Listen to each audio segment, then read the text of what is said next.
Beli ikan pari, bayar pakai ATM Mandiri. Ini HP beli sendiri, buat dipakai sehari-hari.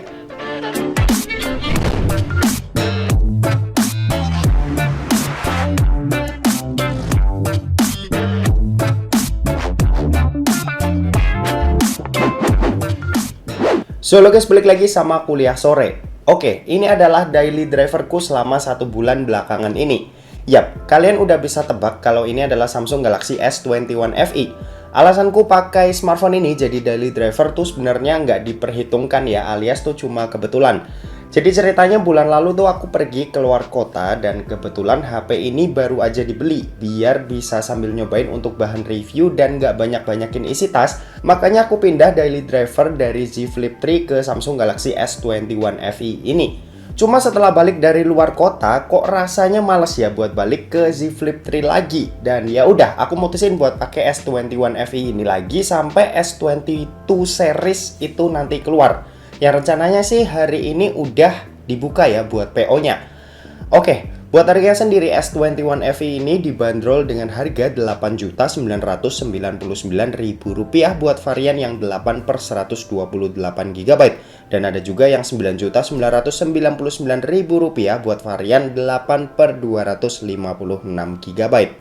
Menurutku ini juga udah langkah yang tepat nih dipilih Samsung. Harga di bawah 10 juta ini emang bikin menarik banyak kalangan orang, terutama aku sendiri nih yang akhirnya kepincut buat beli S21 FE ini.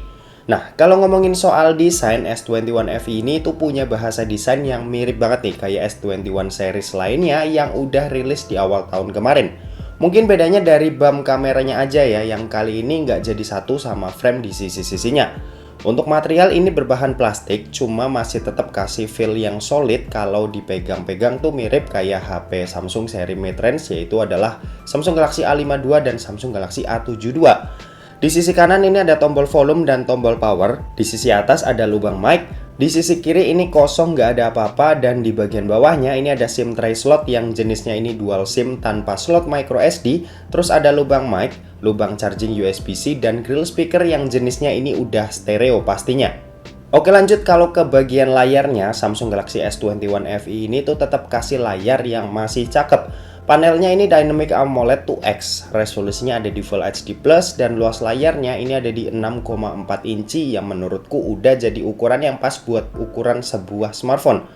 Nah, di sini tuh juga udah disupport HDR10+, yang pastinya ya buat menikmati konten-konten yang udah mendukung bakalan bisa manjain mata kita nih sebagai pengguna. Terus kalau buat refresh rate, S21 FE ini udah 120 Hz punya, yang buat dipakai scrolling media sosial bakalan enak banget buat dipakai. Nah, karena layarnya udah pakai Dynamic AMOLED 2X, jadinya fingerprint Samsung juga kasih di dalam layar nih, yang kecepatan bacanya udah fleksibel banget alias cepet banget. Udah nggak diraguin lah intinya kalau soal layar di Samsung Galaxy S21 FE ini. Nah, oke, lanjut kalau kita ngomongin soal performa, S21 FE ini tuh dibekali dengan chipset yang sama dengan seri S21 yang lainnya, yaitu pakai Exynos 2100 5G. Yap, udah support jaringan 5G. Terus RAM-nya ini 8 GB, pilihan internal 128 dan 256 GB, dan pakai sistem operasi Android 12 dengan basis One UI 4. Untuk dipakai harian tentunya ini enak banget. Semua aplikasi ringan berjalan dengan sangat smooth di S21 FE ini. Aku sendiri yang jadiin HP ini sebagai HP kerja dan sehari-hari juga ngerasa betah banget buat pakai HP ini lebih dari yang dibutuhin. Aku juga kadang suka ngedit foto dan ngedit video di sini, dan jujur ini enak banget. Performa kencang plus layar yang cakep udah pas banget nih buat aku yang kerjanya di bidang industri kreatif. Nah, kalau buat main game gimana? Sebenarnya aku nggak main game di sini ya, tapi aku ada ngetes nih buat sekedar tahu aja performanya kayak gimana. Yoi, game yang aku coba di sini itu cuma PUBG Mobile aja ya. Dan di sini kita tuh bisa mainin game ini di settingan smooth extreme sampai HDR ultra aja.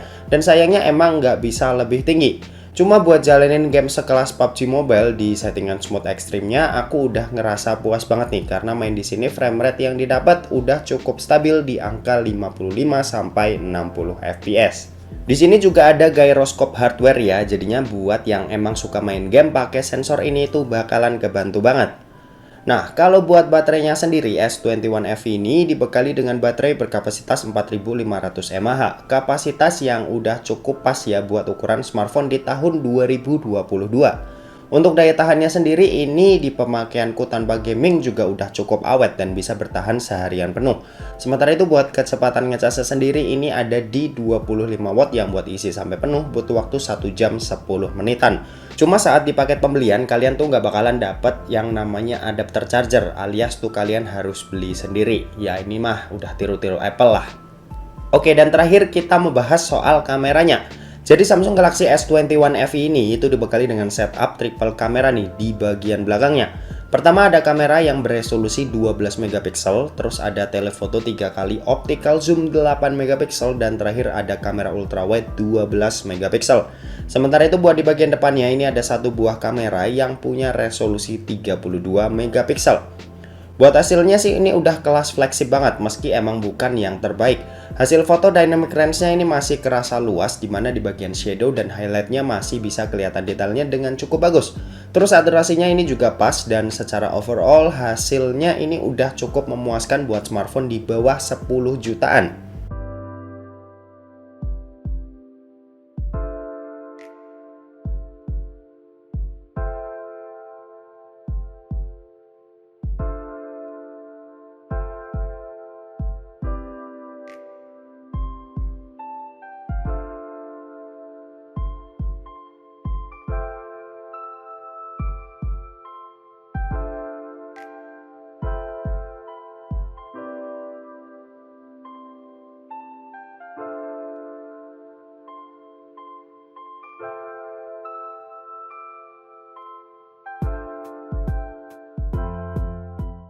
Oke, ini adalah contoh perekaman video kamera belakang dari Samsung Galaxy S21 FE 5G direkam menggunakan resolusi 1080p 30 fps tanpa stabilisasi tambahan. Kita bisa pindah-pindah lensa dari ini yang ultra wide, ini lensa utama, dan ini yang lensa telefoto 3 kali optical zoom.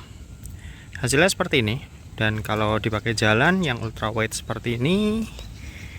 Oke, pindah ke lensa utama dan lensa tele.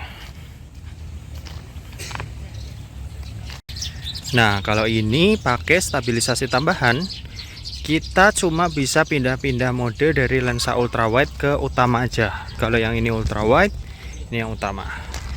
Untuk perbedaannya kalian bisa lihat sendiri dan bandingin sendiri gimana untuk kualitasnya juga seperti apa.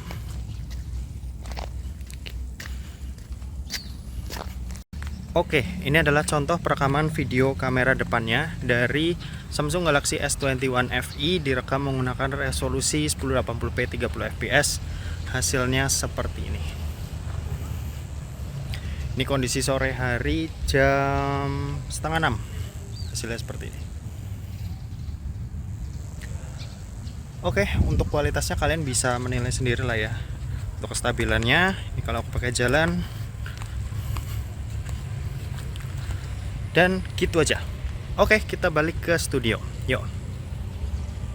Oke, kesimpulannya Samsung Galaxy S21 FE ini tentu aja bisa jadi alternatif ya buat kalian yang mau smartphone flagship dari Samsung yang masih fresh dan yang pastinya bisa dibilang terjangkau karena ini jauh lebih murah ya ketimbang flagship Samsung lainnya. Dan oke, mungkin segitu aja buat video kali ini. Terima kasih buat yang udah nonton video ini. Jangan lupa buat like, komen, dan share juga ke teman-teman kalian supaya teman-teman kalian mendapatkan informasi yang bermanfaat dari kuliah sore. Oke, terima kasih buat yang udah nonton video ini sampai habis dan sampai jumpa di kuliah selanjutnya. Bye-bye. Saya banget ambil yang warna pink, harusnya tuh yang warna hijau kalau nggak warna putih. Itu warna hitam ya. Tapi nggak apa-apa.